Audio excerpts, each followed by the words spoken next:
गिरफ्तारी हुई science city का एक 50 साल का कल दिनांक 14/7/2024 को लगभग 3:10 पर थाना अलीगंज और सेंट्रल क्राइम टीम द्वारा शाइन सिटी वाला मुकदमों के संबंधित एक अपराधी को गिरफ्तार किया गया है। प्रस्तुत अपराधी के ऊपर 50,000 रुपये का इनाम भी था। इनका नाम है ज्ञान प्रकाश उपाध्याय पुत्र श्री अशोक कुमार उपाध्याय, जो मूलतः थाना पूरा कलंदर जनपद फैजाबाद का है और इधर लखनऊ में किराए के मकान पर सेक्टर ई अलीगंज में रह रहा था। इनके ऊपर 2020 से लेके 23 तक मुकदमा है। कुल मिला के इनका आपराधिक इतिहास में 19 मुकदमे हैं, जिसमें 67, 68, 420, 409 ऐसे तरीके से भिन्न भिन्न फिनेंशियल क्राइम्स है। इस व्यक्ति के ऊपर गोमती नगर थाने में दर्ज 2 मुकदमे के संबंध में 50,000 रुपये का इनाम हुआ था, जो 5/2020 और 698/2020 है।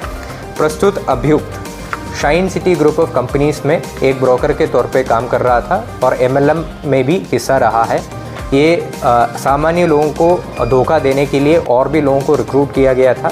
जब तक हमारा अभी तक जो पूछताछ में ये आया था कि इन्होंने एक मर्सिडीज बेंज E-क्लास गाड़ी भी अपने साथ में इस्तेमाल करता था और अलग अलग तरीके से, जैसे किस्तों पे ज़मीन लेने के, सस्ता ज़मीन लेने के, ज्वेलरी दिलवाने के नाम पे अलग अलग तरीके के स्कीम जो शाइन सिटी चला रहा था, उसमें बहुत ज़्यादा लोगों को फंसाकर उनका पैसा शाइन सिटी ग्रुप के लिए लगवाया गया है और खुद अपने आप लगभग 1 करोड़ के ऊपर पैसा का लाभ इनको प्राप्त हुआ है।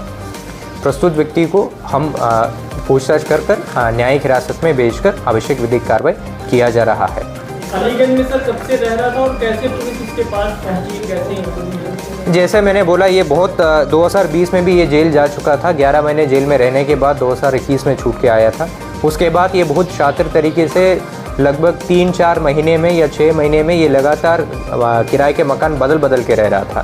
तो पुलिस लगातार इनके पीछे रहा है और हमको एक इनपुट मिला है, टेक्निकल एविडेंस में मिला है और मुखबिर खास सूचना भी मिला है कि ये प्रस्तुत व्यक्ति जो है अलीगंज क्षेत्र में किसी जगह पे निवास कर रहा है और इसी को वेरीफाई करते हुए आगे बढ़ के इनको गिरफ्तारी किया गया है। क्या राशिद नईम से सर क्या राशिद नईम से संपर्क में था, उसके भाई से संपर्क में था?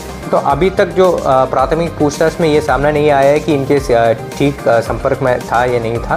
फिर भी अब हम लोग इसमें पूछताछ करेंगे और आगे जाके पुलिस कस्टडी रिमांड लेके अगर पूछताछ करना है तो वो भी प्रक्रिया किया जाएंगे। अकाउंट में क्या निकला है, क्या अकाउंट में जरूर हुआ है और जो बिटकॉइन में लोग काम कर रहे थे और एक तरह के काम हो रहा है जो गाड़ियों को लोगों देखिए कि हम आधे पैसे में गाड़ी देंगे उसका एडवांस देंगे, उसमें भी शामिल था क्या?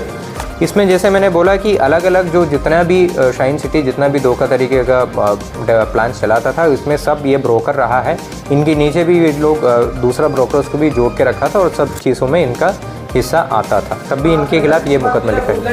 बिटकॉइन की बात की जाए, वो ब्लैक लिस्टेड है। इन सभी चीज़ों के जरिए जो ये लोगों को कनेक्ट कर रहे थे, तो अब तक इन लोगों ने कितनों को कनेक्ट कर लिया ये बाहर रहने के दौरान? अब तक इसमें देखिए, मैंने बोला कल ही इनको गिरफ्तार किया गया है। इसमें विस्तृत रूप से पूछताछ करना है। जो जब तक बिटकॉइन की बात है, अभी तक कोई बिटकॉइन का वॉलेट इनसे रिकवर नहीं हुआ है। जहाँ तक हमारा जानकारी है, इनके द्वारा जो भी पैसा प्रॉफिट किया गया ये नगद में लिया था और बिटकॉइन के बारे में इनको कोई जानकारी नहीं है। फिर भी इस विषय पर पुलिस द्वारा जांच किया जा रहा है। साइंस सिटी से जुड़े हुए कई लोगों के अकाउंट फ्रीज किए गए हैं, क्या इसका भी कोई अकाउंट फ्रीज रहा है? ये EOW से ये पूरा विवेचना किया जा रहा है कि वहीं पे संपर्क करके इनका जो अभी मौजूद में अगर कोई अकाउंट यूज़ कर रहा है या कोई रिश्तेदार के नाम पे भी अगर ये घटना का पैसा का इस्तेमाल करने के लिए कोई अकाउंट खोल दिया गया है तो उसको भी फ्रीज कर आवश्यक विधिक कार्रवाई किया जाए। Thank you.